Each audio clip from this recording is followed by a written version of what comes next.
Clube do Bolinha hoje, Edna Maciel tinha um compromisso, foi embora mais cedo. João Magalhães, boa tarde para o senhor, seja bem-vindo. Obrigado, Olívio Galeno, boa tarde para você, boa tarde ao Eliezer Rodrigues e, claro, a nossa audiência. Eliezer Rodrigues, boa tarde para o senhor também. Boa tarde, Lívio, João, telespectadores, boa tarde a todos. O MDB promoveu uma manhã de filiações nesta sexta-feira aqui em Teresina. Uma reunião para alinhar as estratégias pré-eleitorais com lideranças da capital e do interior do estado. Próximo ano, no Piauí, cada partido vai poder lançar até 31 candidatos a deputado estadual e 11 candidatos a deputado federal. O MDB mantém metas desafiadoras. É um trabalho de fortalecimento dessa chapa, ressaltando que o MDB continua sendo o maior partido do Piauí. Nós estamos confiantes que até março, na janela eleitoral, o MDB estará com uma chapa extremamente competitiva para continuar sendo o maior partido da Assembleia e voltar a ter a sua bancada de, no mínimo, 2 deputados federais. Entre os novos filiados do partido, o ex-vereador de Teresina, Antônio José Lira, que se coloca como pré-candidato a deputado federal contra o seu próprio irmão, o deputado federal Átila Lira, que deve buscar a reeleição. Sou pré-candidato a deputado federal pelo MDB, uma história que eu tenho em Teresina, um conhecimento que eu tenho profundo também no estado do Piauí. E o que vai marcar essa pré-candidatura é exatamente um pensamento que eu sempre prego. Nós nunca podemos parar de sonhar. A vida é um recomeço, a gente tem que continuar a luta. Eu tenho a política como missão e não como profissão, sou do setor privado.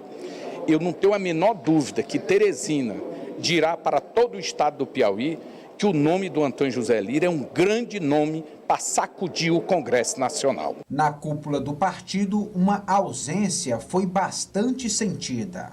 O prefeito de Teresina, doutor Pessoa, foi convidado para o encontro, mas não compareceu.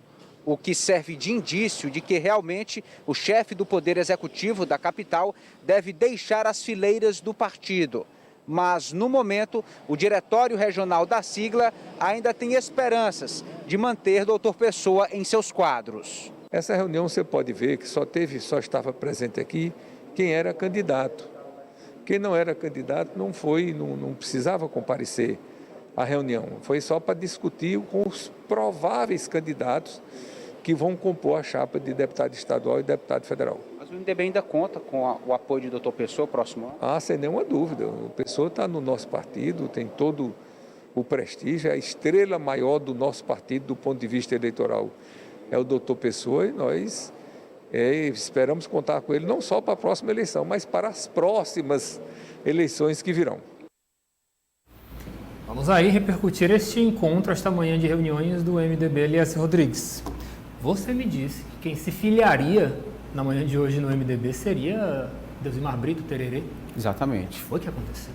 Pois bem, Lívio, esse foi um fato bastante curioso. O ex-deputado Tererê declarou durante essa semana que iria se filiar no dia de hoje ao MDB, deixando o Partido Verde, ou seja, um partido de oposição, migrando para a base do governo do estado. Hoje esteve nesse encontro, mas de fato não assinou a ficha de filiação, não é? Acabou aí saindo da sede do partido sem ter formalizado esse ato. Sabemos que é uma pessoa, um líder hoje bastante ligado ao presidente da Assembleia Legislativa, o deputado Temístocles Filho, faz parte de uma estratégia importante no litoral do estado. Nós sabemos que os partidos buscam bons nomes, nomes com capilaridade, nomes com atuação nas suas bases para assim somar de uma forma geral aos candidatos do partido. Então o ex-deputado Tererê entra nesse cenário.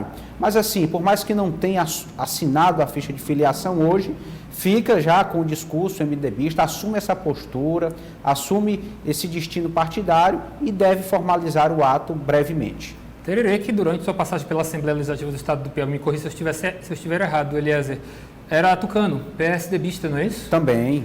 E teve, é claro, uma grande atuação destacada na oposição ao Palácio de Karnak, ao governo do Estado do Piauí, ao Partido dos Trabalhadores. Então, de certa forma, hoje convergindo para a possibilidade de incorporar a base do governo Política.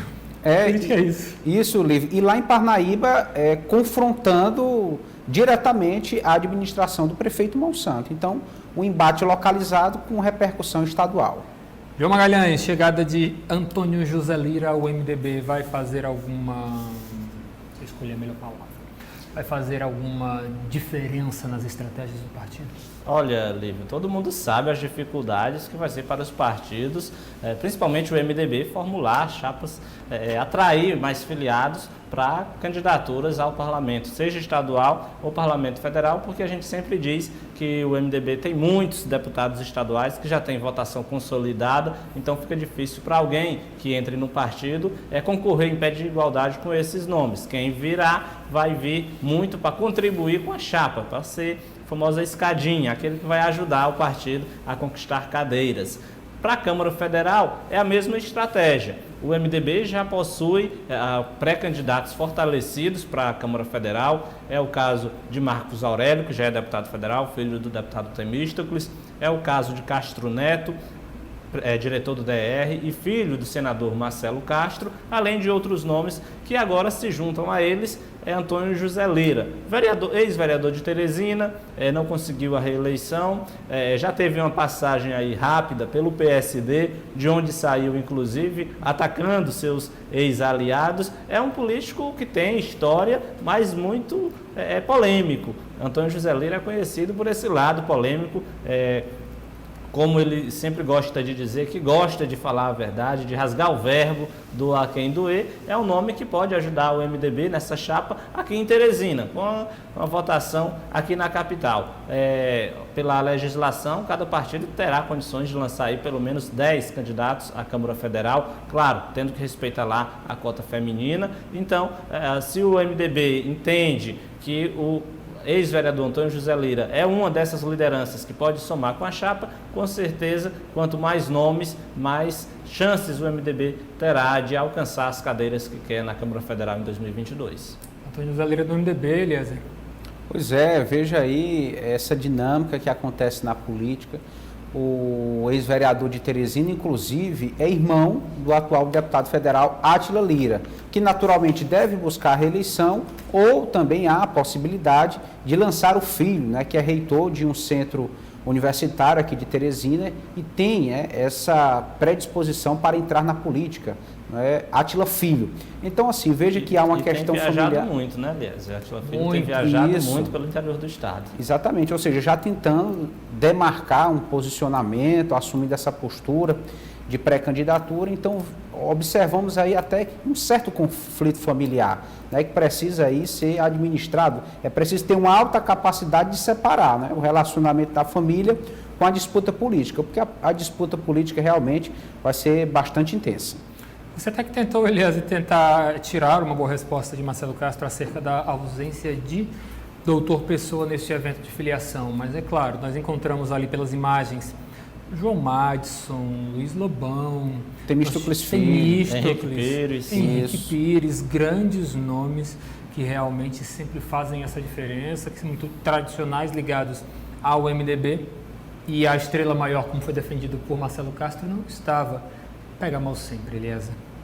Com certeza, observamos ali a cúpula do partido reunida para tratar de estratégias eleitorais e o líder maior nesse cenário que poderia fazer uma grande diferença para agregar o partido, o prefeito de Teresina, simplesmente ausente. Convidado foi, mas resolveu não comparecer. E aí nós associamos isso ao pleito de doutor Pessoa, que tenta formalizar, assumir de fato o comando do partido que será já homologado pelo TSE, o União Brasil, né, que vem da fusão do PSL com o DEM, nessa conjuntura, nessa tentativa de tentar estabelecer uma terceira via na disputa pelo governo do Estado. Então, o MDB, mais uma vez, aí, convive com esse histórico de divisão, de fracionamento, e que pode desagregar sim, porque a princípio a base governista conta com o seu maior partido hoje da base, que é o MDB. Mas, com a saída de doutor Pessoa, isso pode mudar a composição de chapa majoritária, estratégia proporcional, enfim, o cenário eleitoral fica totalmente diferente. João, não sei você, mas eu nunca identifiquei no prefeito de Teresina uma chamada alma MDBista. Nós não conseguimos, pelo menos eu não consigo, fazer uma correlação ideológica do partido com as posturas adotadas por Dr. Pessoa.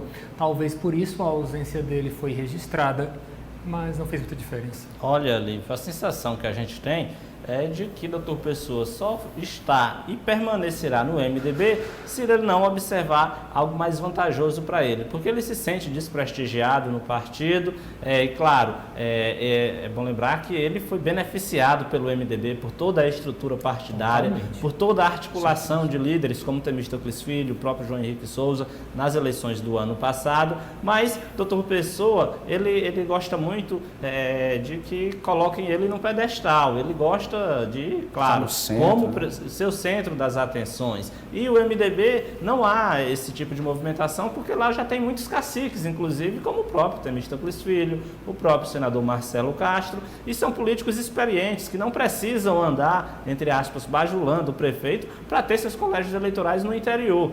Então, Dr. Pessoa, como não é uma estrela MDBista, como não é a estrela do MDB, ele procura ser essa estrela em outros partidos. É por isso que ele está a todo custo tentando alcançar a direção estadual do União Brasil. Ele tenta colar essa marca de uma terceira via para 2022, que é algo que o MDB não entende, porque o Dr. Pessoa foi muito beneficiado pelo partido no ano passado. Agora, não apoiar o projeto do partido, que pelo que a gente observa, é de lançar chapas competitivas para a Assembleia Legislativa, para a Câmara Federal e bancar politicamente uma campanha de vice-governador para Temístocles Filho, o partido sente uma espécie de ingratidão por parte do Dr. Pessoa, já que ele foi muito beneficiado pelo partido ano passado, mas agora não empreende esforços, inclusive para ajudar o deputado Temístocles Filho a segurar essa vaga de vice na chapa majoritária da base governista. Então, o Dr. Pessoa tem muito disso. Eu nem entro na questão ideológica, porque a gente nem sabe o que o Dr. Pessoa pensa, mas pelo menos a gente tem certeza que ele gosta de ser a estrela, né, onde ele chega, e como não há espaço para isso para ele no MDB, ele tem a todo custo tentado alcançar esse protagonismo por outros caminhos, e aí, por isso que quase que toda semana ele diz que há a chance de ficar, a chance de sair, mas é claro que hoje é bem mais provável que ele saia, principalmente se ele conseguir esse espaço de comandar a União Brasil aqui no Piauí. Eu me preocupo também, Lívio, porque a presidência de um partido é uma grande responsabilidade, claro. É preciso realmente um presidente comprometido, com capacidade de formação de chapas, de articulação política, ou seja, consome muito tempo e a atenção da pessoa que assume um cargo como esse. E aí nós temos uma gestão administrativa reprovada na cidade de Teresina, ou seja, o doutor Pessoa não dá conta da sua função atual da prefeitura e ainda pleiteia o comando de um partido. E isso pode trazer prejuízos para a cidade, né? Já que o prefeito deve se focar naquilo que é interesse da coletividade, não se debruçar unicamente em projetos políticos pessoais. É preciso fazer gestão, os problemas estão aí no transporte, na saúde, na educação, na mobilidade, enfim, na assistência social, e se de repente pensarmos em um prefeito mais ausente, mais ineficiente ainda, é de trazer muita preocupação. Ou perde Teresina ou perde o nascente União Brasil. Vamos observar no que vai dar. Olha só, João, quero confessar aqui para você que nós tínhamos até um material interessante de uma entrevista que o Eliezer fez com o ex-deputado estadual Delzimar de Brito, Tererê, mas que realmente, como eu esperava que ele ia se fazer presente e, é claro, assinar a ficha de filiação no evento do MDB de hoje, eu cortei muita coisa. E realmente a única coisa que eu separei, que nós vamos acompanhar agora, diz respeito a esta questão das críticas que foram direcionadas por Tererê à administração de Parnaíba. Vamos acompanhar o que ele disse sobre este assunto agora no ar. Porque a gente percebe, quando o Tererê estava na Assembleia, o Tererê brigava pela retomada do porto, tomamos o porto do Ceará, mas não concluíram. Logo em seguida eu perdi a eleição. O Tererê brigava pelo tabuleiro litorâneo, que é uma obra monstruosa que, se tivesse conclusa, imagine o número de investidores investindo no Piauí, principalmente na região litorânea. Hoje parada, com 52 milhões a ser liberada para conclusão. Como o Parnaíba não tem uma representação fervorosa, originária da cidade, eu acho que isso ainda está a desejar, porque é preciso o deputado estar indo em busca daquilo que é de necessidade da população. Eliezer, então, de fato, o que nós já observávamos e esperávamos dele, uma concorrência histórica contra a Monsanto e, é claro, essa questão de defender o seu perfil para as próximas eleições de 2022, se apresentando como candidato que vai trazer mais benefícios à prefeitura, ao município de Parnaíba. Mesmo assim, fica aquela incógnita que está no ar, por que não se filiou? Mas está aí, críticas de Tererê à gestão Monsanto. Exatamente, Lívio.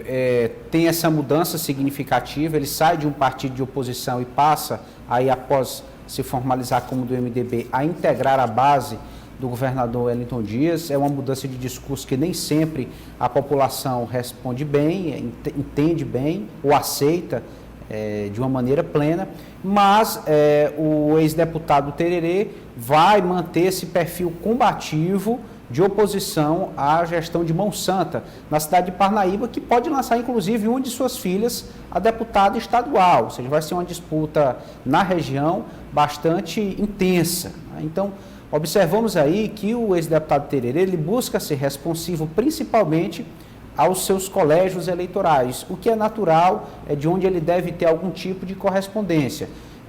Eu vejo que por mais que ele não venha a obter êxito, ser eleito deputado estadual, mas que deve agregar, somar o MDB, isso com certeza.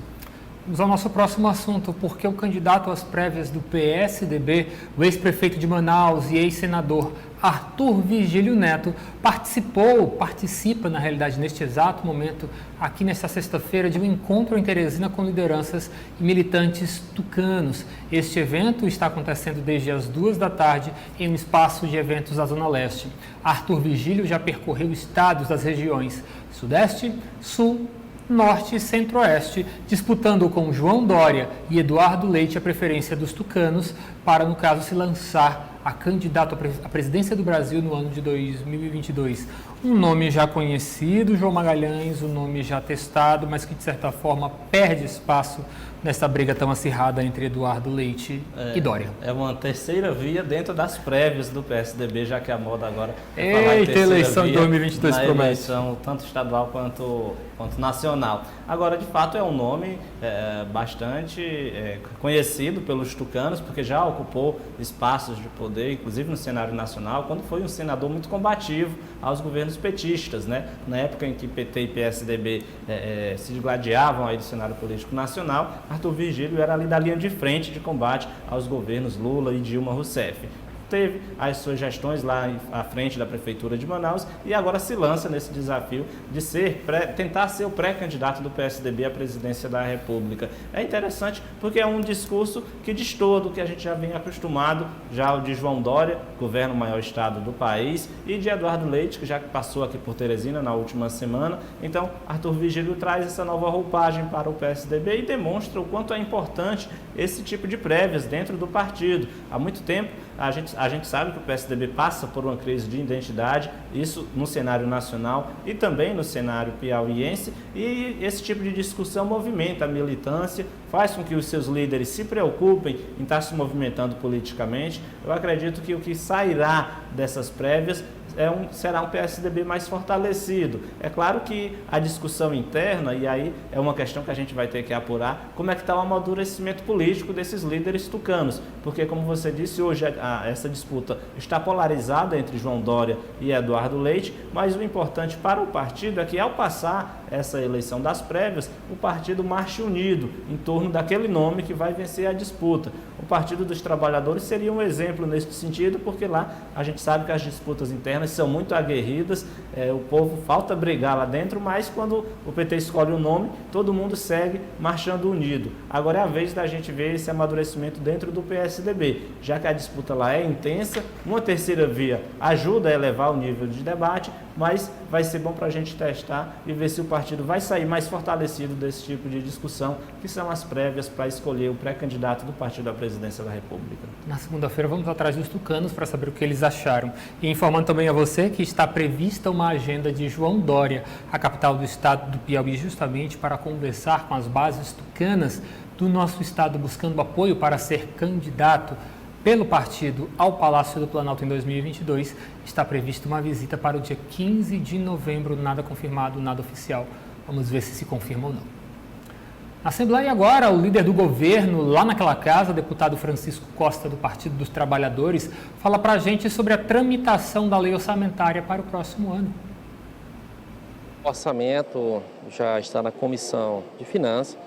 O presidente da Comissão de Finanças já estabeleceu o cronograma aqui do acompanhamento para a tramitação da lei orçamentária anual, onde, definido este cronograma, nós teremos o prazo, onde será feita uma audiência pública para que possamos ouvir também os outros poderes, Poder Judiciário, o Ministério Público, a Defensoria Pública, né, junto com as outras secretarias do Poder Executivo, e fazer também a participação da sociedade, de modo geral, para discutir, debater o orçamento público.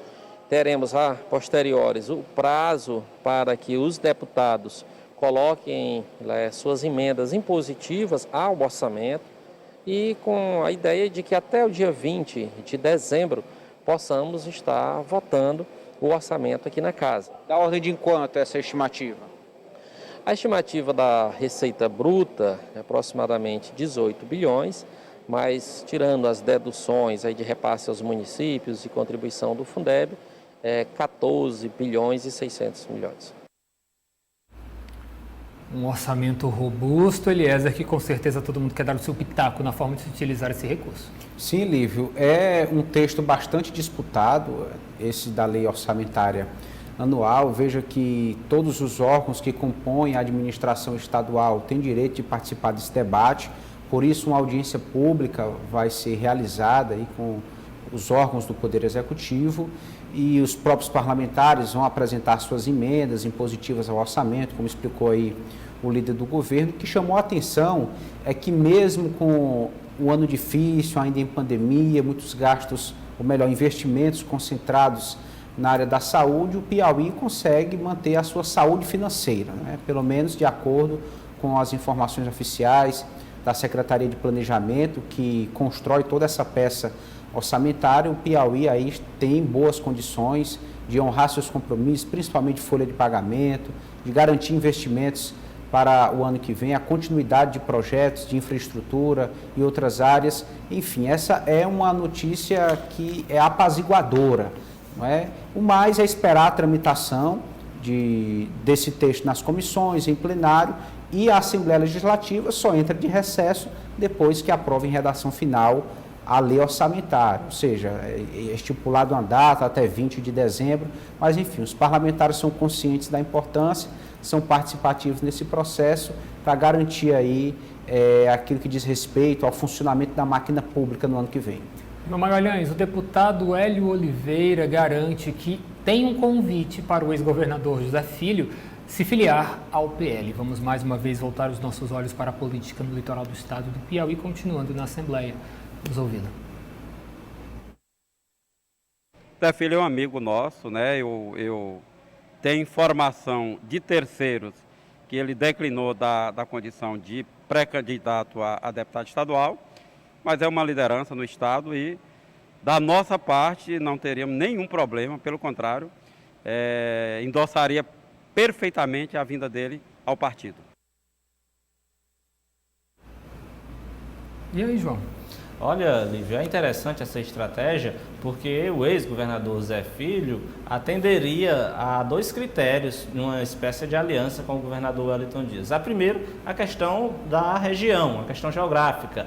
Lá em Parnaíba, é bom lembrar que o prefeito Monsanto tem uma gestão bem avaliada. Inclusive, é um dos principais articuladores do grupo de oposição na eleição para o governo do estado. Portanto, uma aliança entre Zé Filho e o governador Wellington Dias, através do PL ou de qualquer outro partido da base, faria com que o governador fosse lá em Parnaíba buscar alguém que é, entre aspas, da cozinha de Mão Santa, portanto ajudaria o time de Wellington Dias lá na região litorânea, não só em Parnaíba, mas Luiz Correia, Buriti dos Lopes, enfim, em toda aquela região. Assim como também atenderia um outro critério político interessante. O Zé Filho é presidente da FIEP, ou seja, é o interlocutor direto seria o interlocutor direto entre o governo do estado, entre o Wellington Dias e o setor empresarial, o setor industrial. É bom lembrar que hoje a maioria dos líderes políticos, dos líderes empresariais, dos empreendedores, hoje eles estão alinhados à oposição. A gente lembra aqui de Valdeci Cavalcante, que se filiou recentemente ao Progressistas,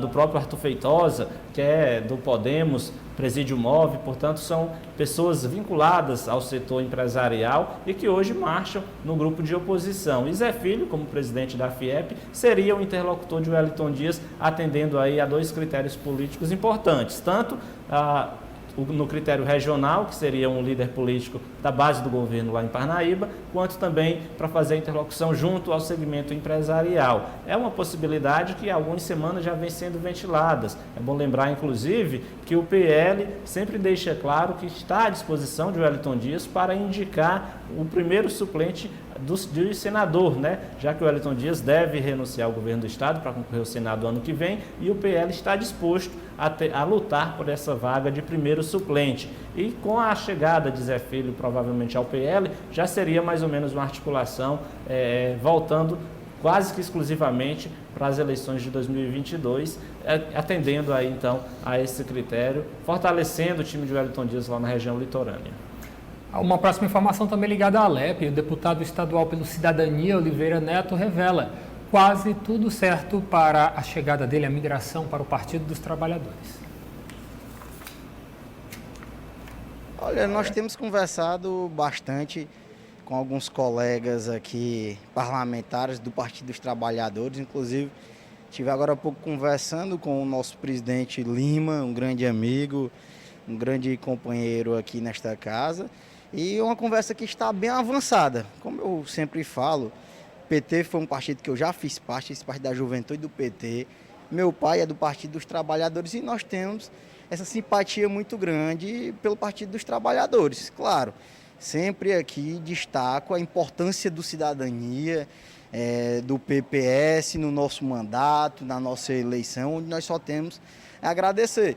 E temos também aí uma conversa marcada com o presidente nacional do partido, Roberto Freire, onde nós estaremos indo a Brasília sentar para conversar com ele. Considerando mudanças no Código Eleitoral, todo o cenário político, o PT, o senhor avalia que seria mais propício para a reeleição? Olha, o PT tem um número grande de candidatos, tem uma bancada muito grande e eu vejo que é o partido que irá eleger o maior número de deputados aí na eleição de 22. E, sem dúvida nenhuma, iremos trabalhar para estar entre os eleitos do Partido dos Trabalhadores, sem dúvida. O Partido dos Trabalhadores que, de certa forma, tem adotado como estratégia fechar as portas para novos nomes, principalmente para proteger a prata da casa.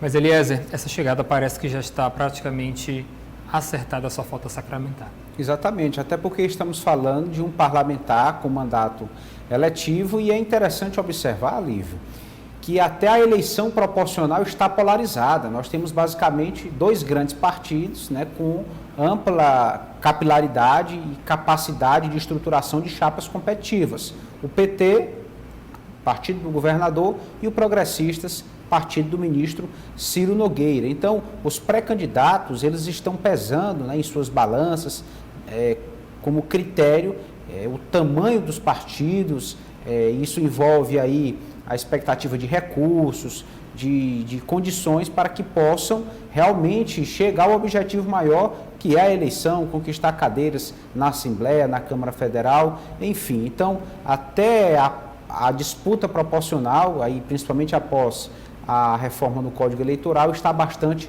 polarizada, né? Um grupo mais ligado à esquerda, outro centro-direita, enfim. E é dessa forma que esses partidos devem se fortalecer, né? Usando essa sua capacidade também como moeda de troca, como atração para as lideranças. Só para a gente encerrar o nosso quadro desta semana, na realidade, vamos mudar de casa parlamentar, vamos para a Câmara Municipal de Vereadores aqui da capital.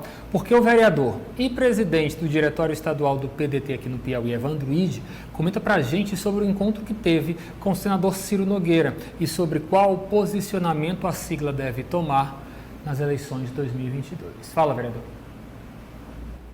Tivemos tratando da nossa cidade de Teresina, do estado do Piauí e também de eleições estaduais e nacionais em 2022. O PDT já fechou questão se deve estar do lado da oposição ou da situação aqui no Piauí? Não. Esse momento é um momento de conversa. O PDT tem uma questão fechada, um martelo batido, um prego virado com relação à candidatura de Ciro Gomes, com relação ao fortalecimento do partido, com relação às nossas chapas de deputado estadual e federal, candidaturas proporcionais. Candidatura majoritária, o partido segue tentando marcar posição, segue tentando ter um nome forte para governo ou para Senado. Então esse é o nosso trabalho.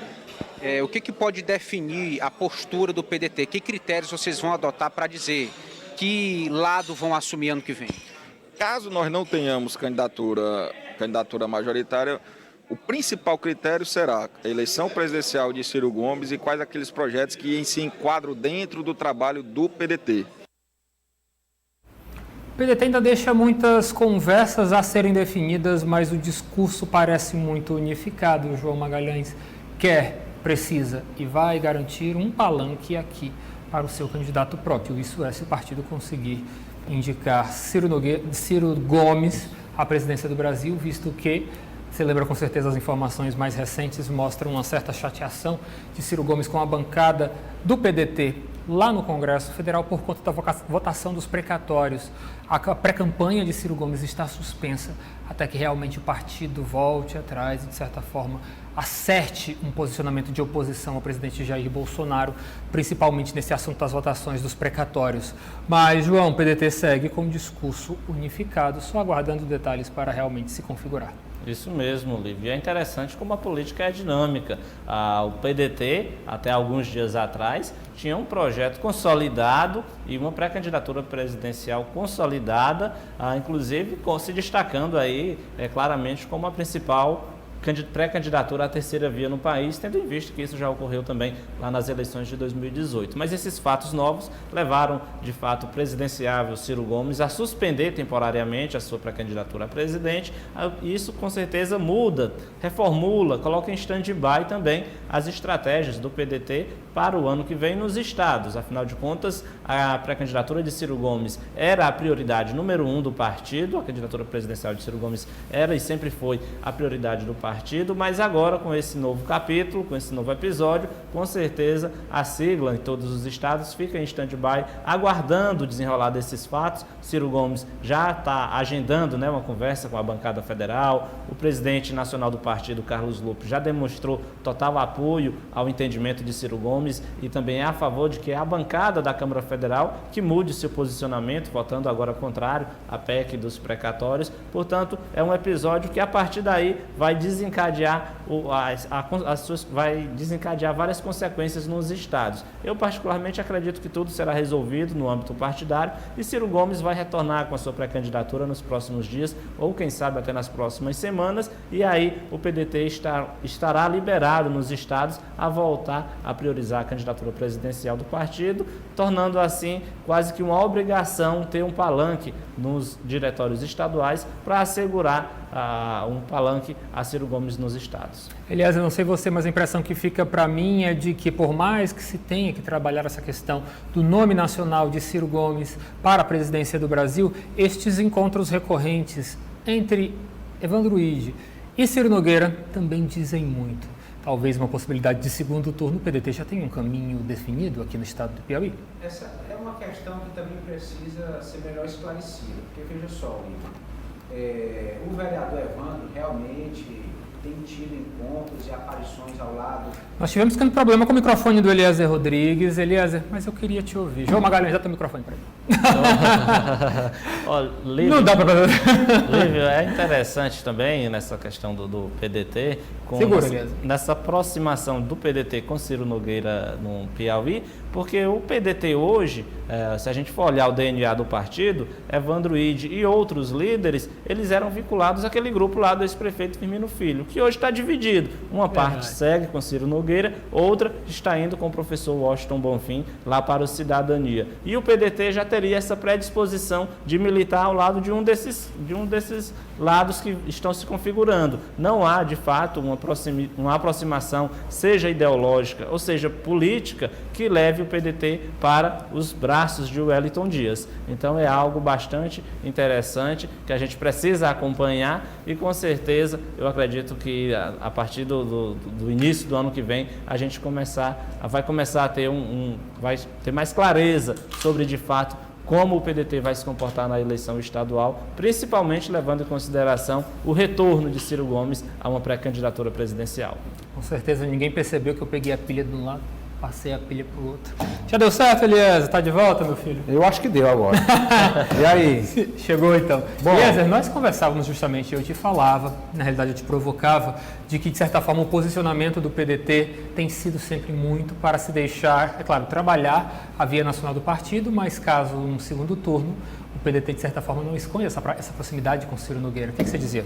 Exatamente, Lívio. Então, o vereador Evandro Ide assumiu recentemente o diretório regional do PDT. E o partido tem a sua maior expressividade na capital com a bancada de 3 vereadores. Verdade. Nós observamos aí uma certa afinidade, simpatia do vereador Evandro pelo grupo do ministro Ciro Nogueira e os outros 2 vereadores têm um comportamento interessante. O vereador Alain Brandão é mais inclinado ao grupo do Dr. Silvio Mendes e o vereador Enzo Samuel, ex-PCdoB, é mais ligado aí aos movimentos do PT, ali encabeçados pelo grupo do governador Wellington Dias. Enfim, é uma questão que precisa ser muito bem delimitada para não haver ali a ocorrência de divisões, de um racha no partido. O partido precisa ter uma definição muito firme e ainda pesa no momento essa questão da suspensão da pré-candidatura de Ciro Gomes, que colocou aí a votação da PEC dos precatórios como critério. Se decepcionou com a bancada do PDT, que votou aí a favor da proposta do governo, nessa reformulação para o Auxílio Brasil, e essa pré-candidatura está suspensa. Acredito que passada essa votação em segundo turno, ou se for para o Senado, essas questões devem ser melhor administradas. Obrigado, Eliezer. Boa tarde para você, bom fim de semana e até breve. Boa tarde a todos, bom fim de semana, até segunda-feira. João Magalhães, aquele abraço para o senhor. Valeu, Lívio. Sextou? Sextou, boa tarde para você, boa tarde a todos. Política do dia.